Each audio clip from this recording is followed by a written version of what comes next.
Yo, it's J.Rain, artist from Tuscaloosa, Alabama, and you are now listening to the Jones Podcast. Yo. One time, but a one time.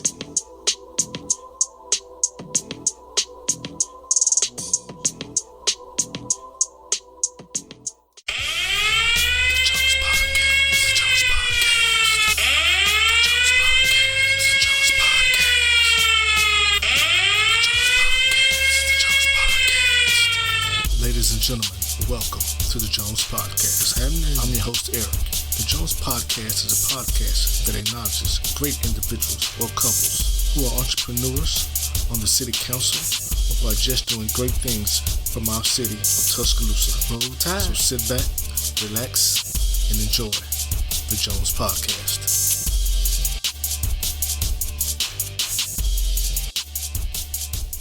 What's going on, Jones Podcast family? I have a very special guest with me today. I have Miss Ashley Williams, the CEO of Koll Kay and Company and Auzzi Consultants. Ashley, how are you doing today? I'm doing great. How are you? I'm good. So what exactly is Koll Kay and Company and Auzzi Consultants? So Koll Kay and Company is a wedding and event business named after my two children, Colin and Kaylee. And then the company is, of course, myself, staff, and other family members. I incorporated Koll Kay and Company back in 2014. And back then, I made about, I would say my first 9 months, I grossed about $207,000. And I jumped in head first. I didn't start small. I had a storefront. People coming in, and that first year I probably averaged about 17 weddings, and I focused mainly more so on weddings and wedding rentals. I invested in a lot of wedding chairs. I even invested in catering supplies, and so that Koll Kay & Company was my first. That's my first baby. It was, I learned a lot. I made a lot of mistakes. But it was those mistakes that built my character, my wisdom, and my strength as an entrepreneur. And it was those learned experiences, along with my experiences as an entrepreneur. It was those experiences, along with experiences through other Black businesses, that led me to establish Auzzi Consultants. So, Auzzi Consultants, this business is named after my grandmother, Auzzi Washington. And anyone who knew her knows that she was a lady of poise and professionalism, organization, and structure. And I remember one of her favorite sayings was make sure you dotted all your I's and you crossed all your T's. So that is what Auzzi Consultants is for minority businesses. So I offer client services to support small businesses, to create structure and ways to display professionalism, and to create strategies to increase revenue for them.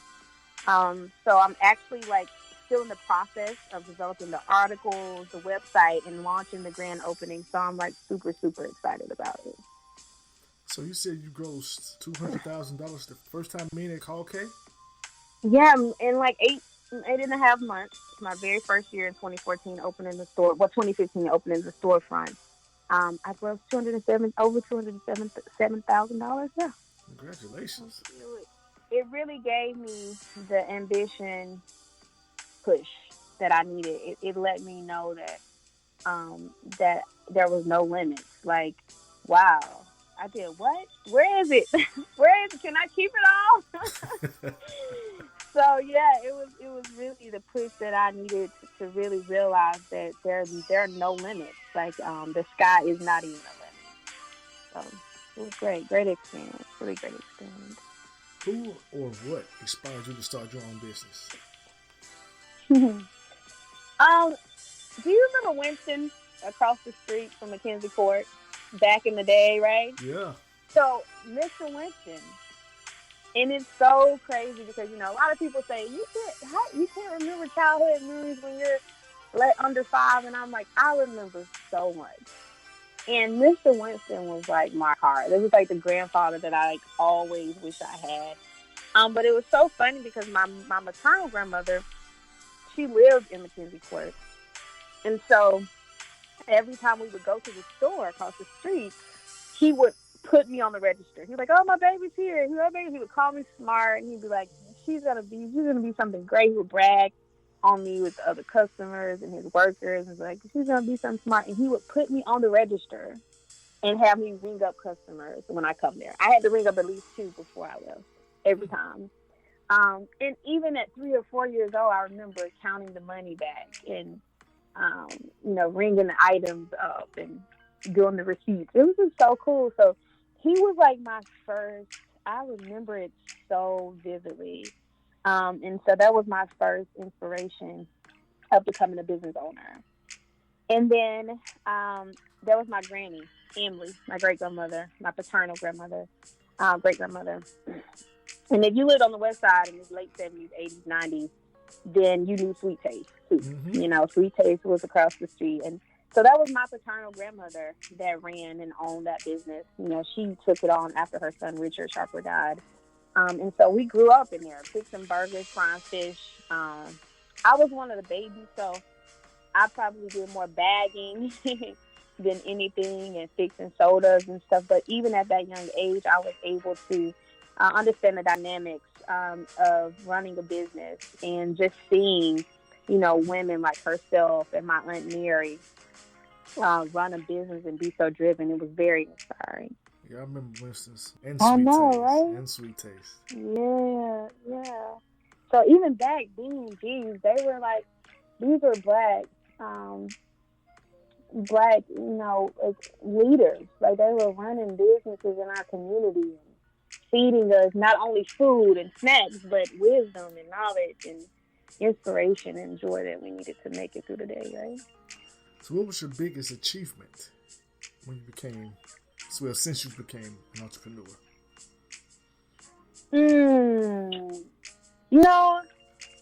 I probably would have to say it's a few, but I was very proud of that $207,000 growth. Yeah, who wouldn't be? I was very proud of that, so I would have to go with that. But I just want to throw in there, like, even I did a vow renewal on the UA where the basketball coach Johnson was there doing events for the University of Alabama, their sports banquets. Look at sitting in there and seeing all of those over 500 athletes and all the coaches, and I put it together. It was amazing to see that, and then hosting a celebrity comedy show where I brought in a celebrity, DC Young Fly, to do the comedy show in the hometown. Like, it's so many events where I look back and I'll be like, it's been a really amazing journey. When I'm in the moment, I don't really think about it, and then it's like later on, I think back and I'm like, Ashley, that was great. That was an accomplishment. Sometimes we're so hard on ourselves, and we really don't see that we are doing an okay job. And me, sometimes I get so caught up in trying to remain humble, so focused on being humble, that I don't really give myself the applause that I should sometimes. Yeah, you need to pat yourself on the back because you have done some great things. Yeah. You and I both grew up in the same environment, West Side, in the Glen. If my daughter, she's 9 now, came to you and asked you what does she need to do to become an entrepreneur, what advice would you give her? Be fearless. Open your eyes, and I mean truly open your eyes. I don't mean to see, but to truly assess life's monopoly.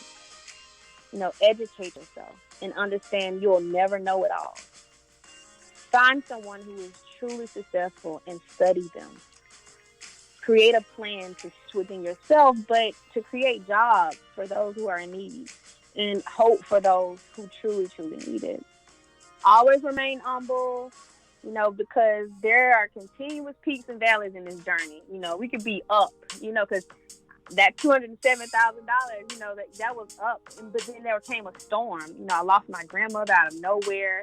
That was like my mom. I was battling in a marriage that was horrible, trying to get out, afraid of what everybody else would think, and just going up in one aspect of my life, but really things falling apart And then having to shift and make some changes and slow down. My business had to slow down some. So there are like so many peaks and valleys along the journey to where you have to always remain humble. You can't never get sidetracked.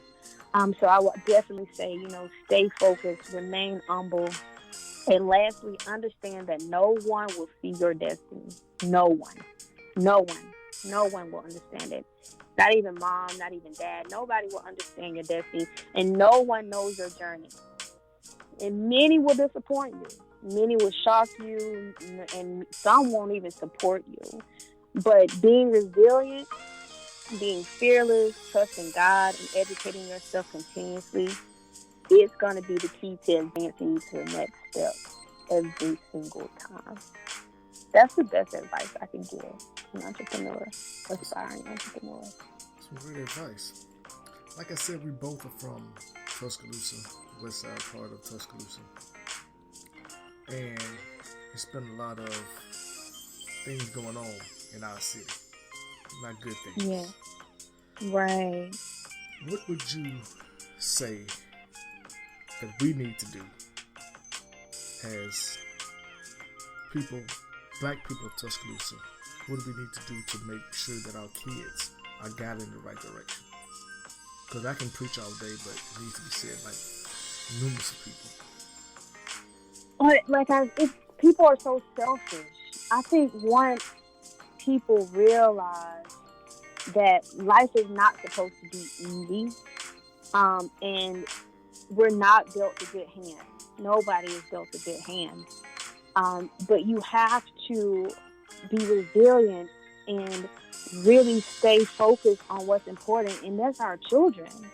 Because, life might have been really hard for me, but my focus and my purpose needs to be to make sure that my children have a much better life than I had. So that is focusing on being great parents. Anybody can be a parent. I mean, anybody can be, a mother, a mom, a dad, but to actually be a parent is the key. Like, being a parent is a full-time job.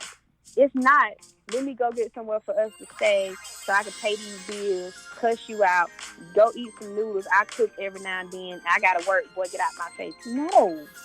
Being a parent is a job. You have to feed your kids not only food, but you have to feed them love and nourishment and wisdom. And you have to just explain to them, like, what's going on. Be honest with them. I notice a lot of times, I realize parents, we want to protect our kids from reality and growing up so fast to where we, like, shelter them from things. And then when they grow up and they realize the facts, they become like, they retaliate.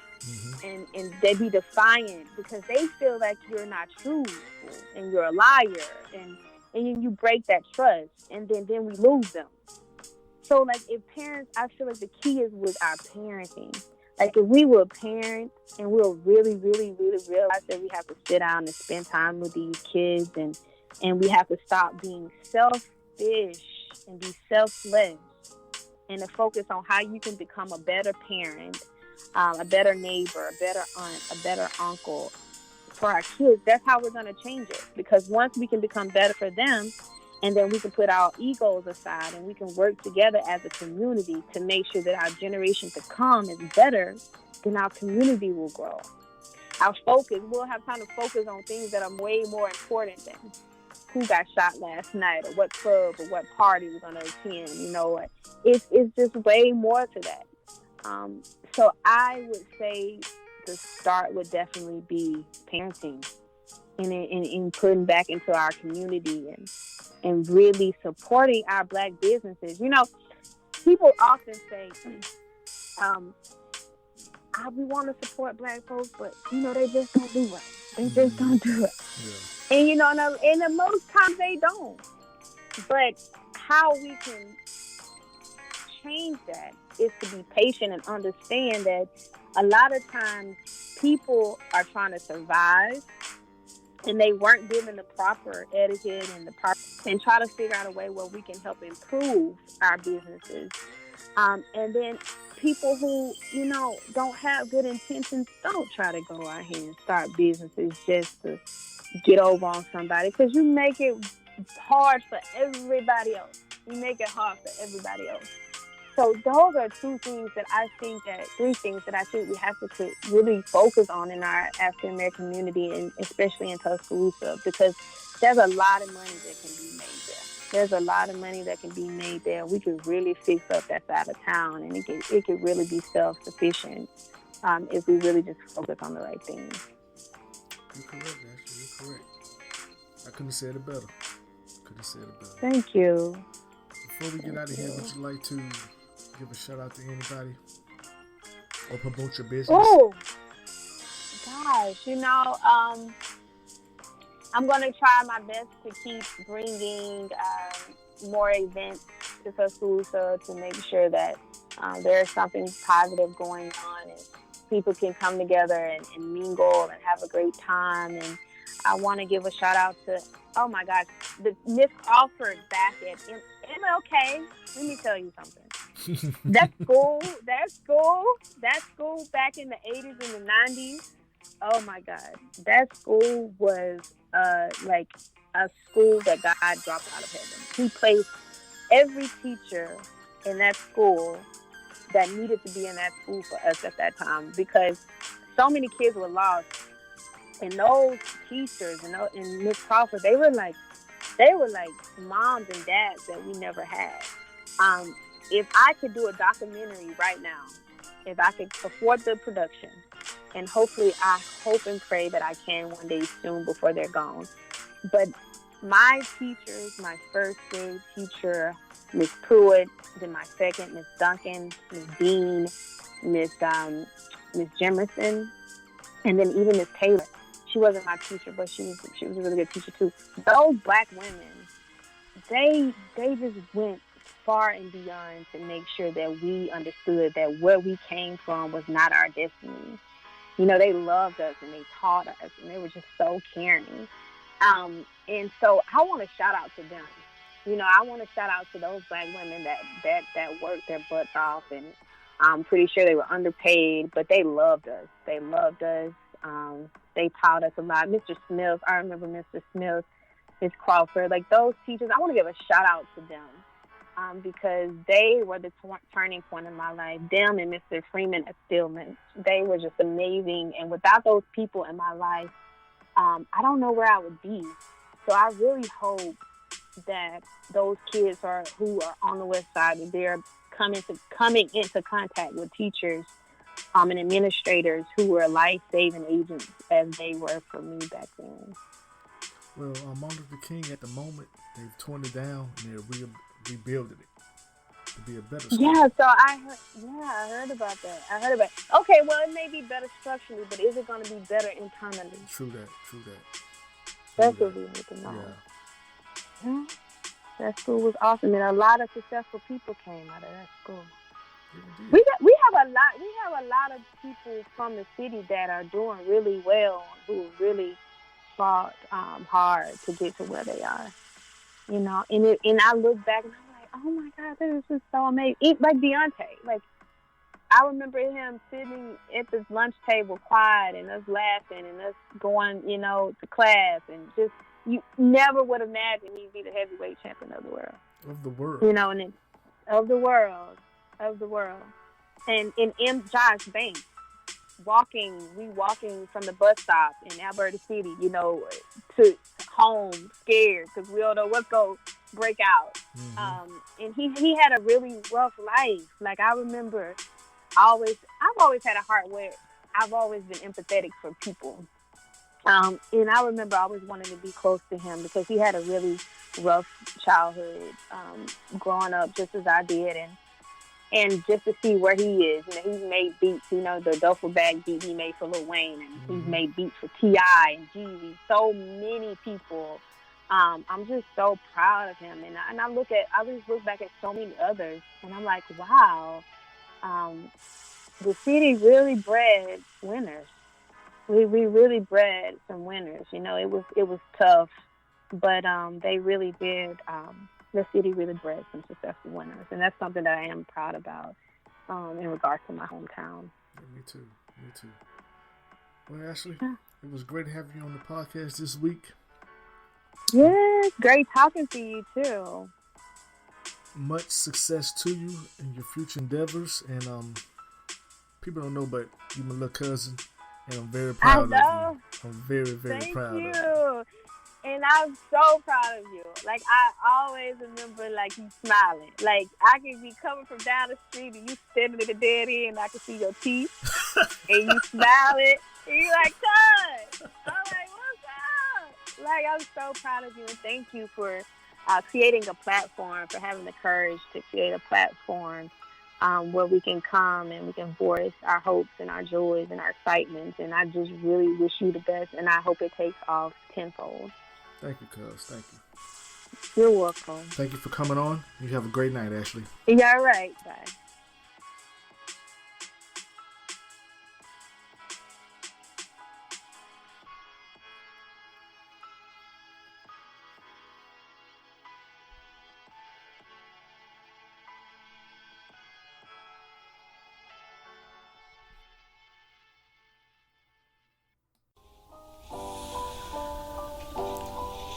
Thank you for listening to the Jones Podcast. You can find us on iTunes, Google Play, or wherever you listen to your podcast. You can also follow us on Instagram and Twitter at the Jones Podcast.